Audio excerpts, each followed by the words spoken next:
प्यारे विद्यार्थियों, शुभाशीष।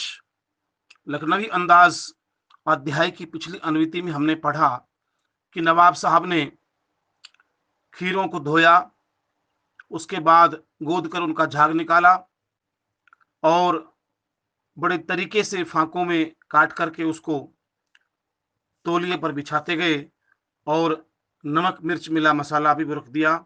उसके बाद सतृष्ण आंखों से उसको देखा। खीरे की एक एक फांक को उठा करके वे नाक के पास ले जाते थे, सूंघ करके उसका वासनात्मक आनंद लेकर के और खिड़की के बाहर फेंकते जाते थे। इतना अवश्य था कि खिड़की से बाहर फेंकते समय उनके मन पर यह भाव होता था कि कहीं खीरे के प्रति उपेक्षा नहीं होती थी। अर्थात कहने का अर्थ यह है कि खाने की इच्छा तो होती थी, पर फिर भी अपनी रईसी दिखाने के लिए वे खीरे को बाहर फेंकते जाते थे। आइए आगामी अनुवृत्ति में हम इस अध्याय का जो सारांश है या उसका उद्देश्य है उसकी ओर चलते हैं कि नवाब साहब का खीरा फेंकने के पीछे क्या उद्देश्य था। यह हम पढ़ चुके हैं कि अपने नवाबी दिखाना और एक रईसों का अंदाज दिखाना उनका उद्देश्य था, पर लेखक ने क्या शिक्षा ली उससे, यह आगामी अनुवृत्ति में हम पढ़ते हैं। नवाब साहब ने खीरे की सब फांकों को खिड़की के बाहर फेंककर तौलिए से हाथ और ओठ पोंछ लिए और गर्व से गुलाबी आंखों से हमारी ओर देख लिया, मानो कह रहे हो यह है खानदानी रईसों का तरीका। नवाब साहब खीरे की तैयारी और इस्तेमाल से थक कर लेट गए। हमें तस्लीम में सिर खम कर लेना पड़ा। यह है खानदानी तहजीब, नफासत और नजाकत। हम गौर कर रहे थे।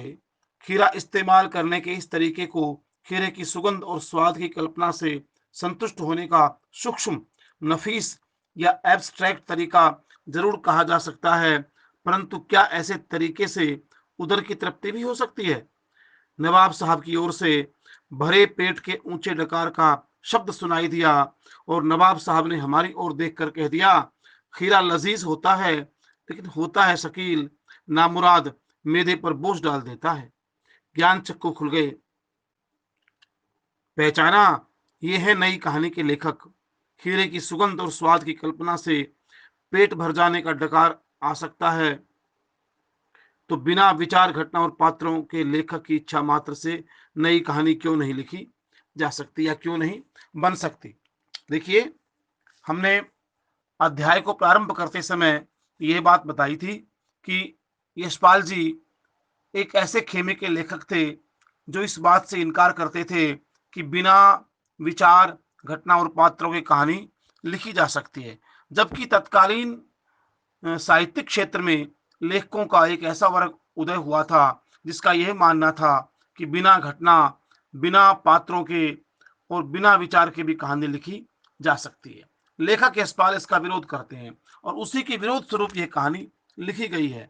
इस अनुवृत्ति में अथवा इस गद्यांश में अथवा आज के व्याख्यान में लेखक अंतिम इस सारांश पर पहुंचता है कि नवाब साहब ने बिना खीरा खाए डकार का शब्द सुनाया या यह सिद्ध करने का प्रयास किया कि वे खीरा खा चुके हैं, और डकार भी आई, भरे पेट की डकार। इसके बाद नवाब साहब ने लेखक की ओर मुखातिब होकर यह भी कहा कि खीरा होता है लजीज, पर बड़ा शकील होता है, अर्थात सुपाच्य नहीं होता। स्वादिष्ट तो होता है पर शकील होता है, अर्थात सुपाच्य नहीं होता, मेदे पर बोझ डाल देता है, पाचन तंत्र को खराब कर देता है। यहाँ नवाब साहब यह बताना चाहते हैं या जताना चाहते हैं कि उन्होंने खीरा खा लिया है। लेखक निष्कर्ष यह निकालते हैं कि जब नवाब साहब के बिना खीरा खाए ही भरे पेट की डकार आ सकती है, अथवा वो बिना खीरा खाए ही कल्पनाओं में खीरे का आनंद ले सकते हैं, तो बिना विचार घटना और पात्रों की कहानी क्यों नहीं लिखी जा सकती। अर्थात जब बिना खीरा खाए ही खीरे का आनंद लिया जा सकता है या डकार ली जा सकती है, तो बिना पात्र घटना की भी कहानी लिखी जा सकती है। अर्थात जिस प्रकार बिना खीरा खाए पेट भर जाना संभव नहीं है, ऐसे बिना पात्र और घटना की कहानी लिखना भी संभव नहीं है। लेखक कहते हैं कि नवाब साहब खीरे की फांकों को बाहर फेंककर तौलिए से होठ और हाथ पोंछने लगे और गर्व से गुलाबी आंखों से हमारी ओर देख लिया, मानो कह रहे हो यह है खानदानी रईसों का तरीका। लेखक कहते हैं नवाब साहब ने अपने हाथ और होठ पोंछ लिए तौलिए से। उसके बाद उन्होंने गुलाबी आंखों से लेखक की ओर देखा। गुलाबी आंखों का अर्थ है प्रसन्नता का भाव। जब किसी के मन में प्रसन्नता होती है, खुशी होती है, तब कहते हैं गुलाबी आंखें होना। अर्थात खुशी से उन्होंने लेखक की ओर देखकर कह दिया, अपने मन मन में सोचा कि यह है खानदानी रईसों का तरीका। अर्थात वो ये दिखाने का प्रयास कर रहे थे कि हमने खीरा खा लिया है। अर्थात खीरे जैसी तुच्छ वस्तु को हम सूंघ कर ही फेंक देते हैं, पर यह भी सिद्ध कर रहे हैं कि खीरा खा चुके हैं। लेखक कहते हैं कि हम उनके ऊपर गौर कर रहे थे। हम उनकी जो तैयारी हुई थी उसको देख रहे थे। लेखक ने कहा कि नवाब साहब खीरे की तैयारी से थक कर लेट गए। अर्थात वो इतने नाजुक हैं कि खीरा काटने के बाद नमक बुरकाया है, उस पर मिर्च डाली है, इतने काम में ही वो थक गए। अर्थात रईस लोग थोड़े से काम में ही थक जाते हैं। लेखक कहते हैं कि यह है खानदानियों का तरीका खाने का। अपने मन में सोच रहे हैं, वो कह रहे हैं हम गौर कर रहे थे खीरा इस्तेमाल करने के इस तरीके को, खीरे की सुगंध और स्वाद की कल्पना से संतुष्ट होने का सूक्ष्म नफीस एब्स्ट्रैक्ट तरीका जरूर कहा जा सकता है, परंतु क्या ऐसे तरीके से उदर की तृप्ति हो सकती है? लेखक का मानना है कि यह एक बड़ा सूक्ष्म तरीका तो है, एक बड़ा वासनात्मक आनंद प्राप्त करने का तरीका तो है, पर कहते हैं कि ऐसे तरीके से पेट नहीं भर सकता। यदि हम भोजन को सूंघ कर ही फेंक देंगे तो उससे पेट भर जाना संभव नहीं है। यही बात लेखक कहना चाहते हैं, ऐसे तरीके से तृप्ति नहीं हो सकती। अर्थात बिना विचार पात्र और घटनाओं के कहानी की कल्पना तो हो सकती है, पर कहानी लिखी नहीं जा सकती। कहते हैं नवाब साहब की ओर से ऊंचे डकार का शब्द सुनाई दिया। नवाब साहब ने हमारी दो ओर देखकर कहा, खीरा लजीज होता है, लेकिन होता है शकील, नामुराद मैदे पर बोझ डाल देता है। अब भरे पेट से डकार का शब्द सुनाई दिया। कहने का अर्थ यह है कि नवाब साहब ने यह दिखाने का प्रयास किया कि उन्होंने खीरा खा लिया है, और यह भी कह दिया कि नामुराद होता है लजीज, पर बड़ा शकील होता है, अर्थात मैदे पर बोझ डाल देता है। अर्थात खीरे को पचाना बड़ा मुश्किल होता है। लेखक कहते हैं हमारे ज्ञान चक्षु खुल गए। ज्ञान चक्षु खुल गए इसका अर्थ है कि हमारे मन में एकाएक प्रकाश कौंधा, बात समझ में आ गई। ज्ञान चक्षु खुलना, चक्षु शब्द का अर्थ है आंखें, और ज्ञान रूपी आंखें, तीसरा नेत्र भी इसे हम शास्त्रों में कहा है इसको। तो ज्ञान चक्षु खुल गए, हमने पहचान लिया ये है नई कहानी के लेखक।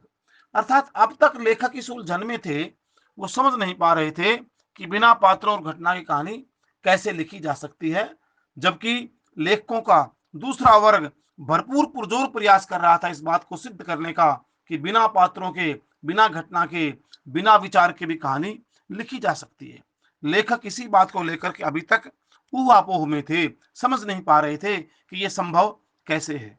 लेखक कहते हैं कि अचानक हमारे ज्ञान चक्षु खुल गए। अर्थात जब ये देखा कि बिना खीरा खाए ही नवाब साहब डकार ले रहे हैं, अर्थात वो कल्पनाओं में ही खीरा खा रहे हैं, तो हमें पता चल गया कि बिना पात्रों और घटनाओं की भी कहानी किस प्रकार से लिखी जा सकती है। अर्थात ज्ञान के चक्षु खुल गए, समझ में आ गया ये है नई कहानी के लेखक।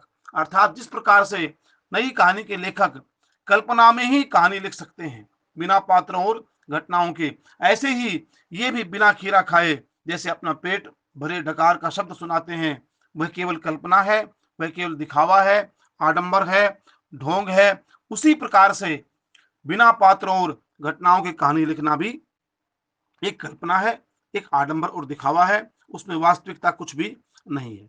खीरे की सुगंध और स्वाद की कल्पना से पेट भर जाने का डकार आ सकता है, तो बिना विचार, घटना और पात्रों के लेखक की इच्छा मात्र से नई कहानी क्यों नहीं बन सकती? लेखक कहते हैं कि जब बिना खीरा खाए डकार आ सकती है, तो बिना पात्र घटनाओं की कहानी क्यों नहीं बन सकती? समझाने का प्रयास करते हैं कि जिस प्रकार से बिना खीरा खाए डकार नहीं आ सकती अथवा पेट नहीं भर सकता, उसी प्रकार से बिना पात्रों घटनाओं की कहानी भी नहीं लिखी जा सकती, वह भी एक कल्पना ही है, आडंबर ही है। यहाँ इस अनुवृत्ति में लेखक ने नवाब साहब की तुलना उन लेखकों से की है, अर्थात नवाब साहब को प्रतीक तौर पर उन लेखकों के समकक्ष खड़ा किया है जो उस समय के कहानी आंदोलन में यह सिद्ध करने का प्रयास कर रहे थे कि बिना घटना के, बिना पात्रों के और बिना विचार के कहानी लिखी जा सकती है।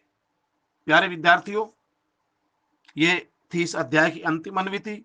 इस अंतिम अनुवृत्ति में इस कहानी का सारांश आ गया है कि जिस प्रकार से बिना खीरा खाए डकार नहीं आ सकती, उसी प्रकार बिना पात्र और विचार की कहानी भी नहीं लिखी जा सकती। लेखक यशपाल ने इस अध्याय के माध्यम से इसी बात को सिद्ध करने का प्रयास किया है। इसी अनुवृत्ति के साथ आज का व्याख्यान समाप्त होता है। आपसे मुलाकात होगी अगले व्याख्यान में, जिसमें हम इस अध्याय के प्रश्नोत्तरों का अभ्यास करवाएंगे। तब तक के लिए नमस्कार, शुभाशीष।